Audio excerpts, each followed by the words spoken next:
ایک گھنے جنگل میں ایک ننھا سا پرندہ رہتا تھا۔ اس کا نام چمچم تھا۔ چمچم ایک خوبصورت نیلے رنگ کا پرندہ تھا، مگر وہ اڑنے سے ڈرتا تھا۔ دوسرے پرندے آسمان میں بلند پرواز کرتے، درختوں کی شاخوں پر جھولتے، مگر چمچم ہمیشہ اپنے گھونسلے میں چھپا رہتا۔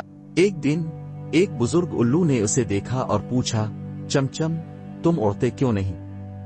پرندوں کے لیے آسمان سب سے حسین جگہ ہے۔ چمچم نے اداس لہجے میں کہا، مجھے ڈر لگتا ہے کہ اگر میں اڑا اور گر گیا تو کیا ہوگا؟ الو مسکرایا اور بولا، گرنے کا خوف ہی اگر تمہیں روک دے تو تم کبھی پرواز نہیں کر سکو گے۔ پہلا قدم اٹھاؤ، ہمت کرو اور دیکھو آسمان کی وسعت تمہیں کیسے خوش آمدید کہتی ہے۔ چمچم نے ہمت کی، اپنی چھوٹی چھوٹی چونچ سے پر جھاڑے اور ایک دن گھونسلے کے کنارے آ کھڑا ہوا۔ اس کے دل کی دھڑکن تیز تھی، مگر اس نے آنکھیں بند کی اور خود کو ہوا کے حوالے کر دیا۔ پہلے تو وہ نیچے گرنے لگا، مگر پھر اس نے اپنے پروں کو پھیلایا اور حیرت انگیز طور پر وہ فضا میں بلند ہونے لگا۔ وہ پرواز کر رہا تھا۔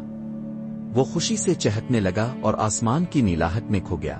اس دن کے بعد چمچم نے کبھی اڑنے سے خوف نہیں کھایا۔ وہ جان چکا تھا کہ زندگی میں آگے بڑھنے کے لیے ہمت کرنا ضروری ہوتا ہے۔